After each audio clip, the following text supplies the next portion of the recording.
connection, and you're watching Live Prog. Welcome to Live Prog. I am your host Marcel Haster. For the video review I am going to bring you now, I gotta be honest, there's a bit of a generation gap. Because the album I have for you comes from a musical genre that, well, to be honest, had its high times in the 80s. The real classic hard rock bands. I missed that time. And here I am, bringing you a review of such a band, yet having an album written, recorded and released in 2012. Which album? It's this one, Madmax, Another Night of Passion.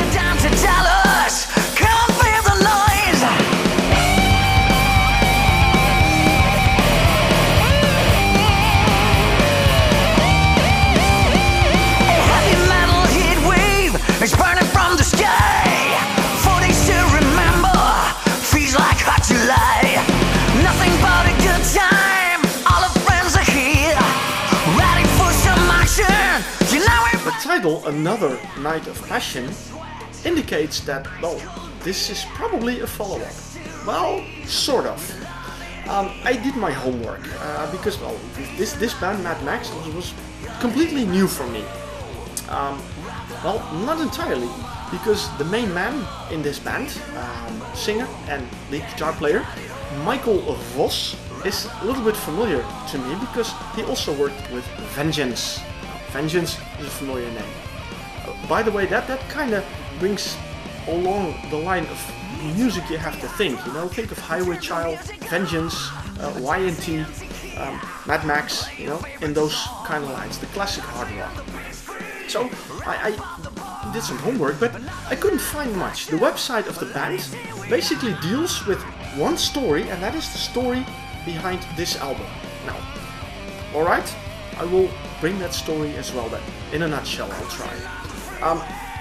In 1987, this band released their third album, because yes, they are that old. No, just kidding. They were formed in 1982. 1987, they released an album called Night of Passion. Back then it was a deal to break through in America. And well, that's not strange. I mean, even Pink Floyd wanted to break through in America, and it did a lot of good for them. And well, so for them that was important. And well, they had done a lot of work to get it done. There was one problem. Their Dutch record company, for some reason, didn't want to cooperate, or at least because of them, it didn't happen. Now, what I understood from things I found on the internet, this band released 9 albums. I don't know when they ended, I don't know which albums, because there's not a lot of information about that I could find. Then, after a period of nothing, the original lineup came back together. And they wanted, well, basically to do what didn't work then. I gotta be honest, I have no idea how important it is these days to break through in America. I don't think it's as important as it was 20 or 30 years ago.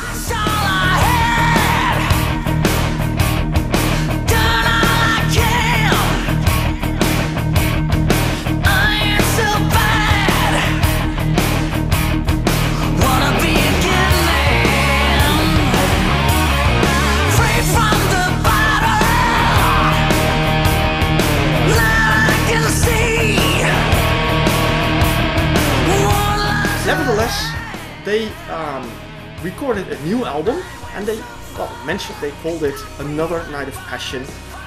Not that it is a follow-up or a continuation. This is, they clearly state this is a totally new album, but they just used the title to look back at that that moment 25 years ago.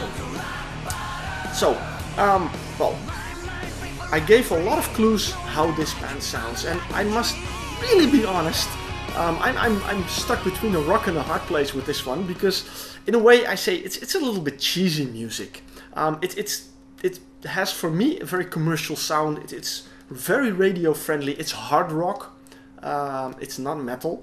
But on the other side, they have a lot of fun playing their songs. They have a lot of passion. They have a lot of enthusiasm in their play, and so, you know, I'm stuck between, you know, what am I gonna do with this album?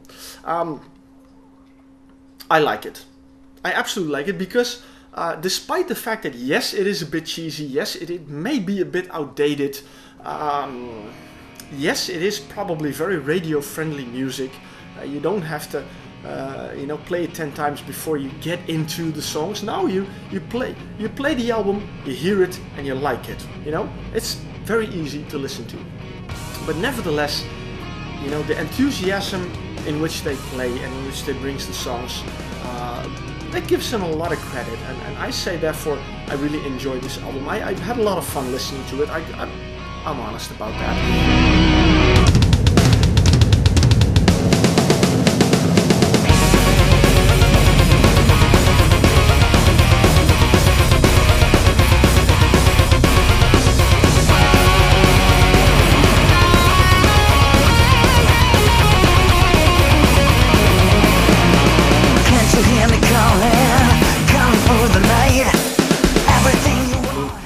Cheesy, Rocklahoma, opening track. Nevertheless, once that started, you know what you have. 4 guys playing with a lot of fun and playing very good. I mean, they are amazing musicians. They're really good. A very solid rhythm section, drum and bass. Guitar players, of course. And I gotta say, Michael Voss is a really fantastic singer. But again, he has a characteristic hard rock voice, and fits perfectly with the music. Absolutely amazing. Yes, they have a bit of a rock ballad, Fallen from Grace. Yes, they have a song that initially when it started reminded me a little bit of Def Leppard, but that's also in the same kind of musical area as Madmax is. And then we have Black Swan. That was a song that was for me like, hey, wait, this is a little bit different, They do something different with the melodies and the song structure, and that's what I really enjoyed very much. That's for me my favorite track on the album. Up-tempo song. They have a cover from The Sweet, Fever of Love, and the last track on the album is a bit of a tribute. It's dedicated to Gary Moore and Steve Lee. Steve Lee from the Swiss band Gotthard, who recently passed away, and of course Gary Moore, who also passed away. So they bring their tribute. It's a small instrumental song, but very nice, of course. Now, I completely forgot to mention that Madmax is from Germany. I don't know if that's important, but there you have it. Now, altogether, as I say, you have to judge this album in its context. This is a hard rock album, no keyboards, no complex song structures, just a lot of fun. Have a beer, put on some great tunes, and you have a great time. Now, again, music doesn't have to be difficult. Music is about emotion. I keep on saying that, and if music gives you a lot of fun, then play it. So, Madmax, Another Night of Passion. Listen to it, and if hard rock is your thing, then definitely worth the buy.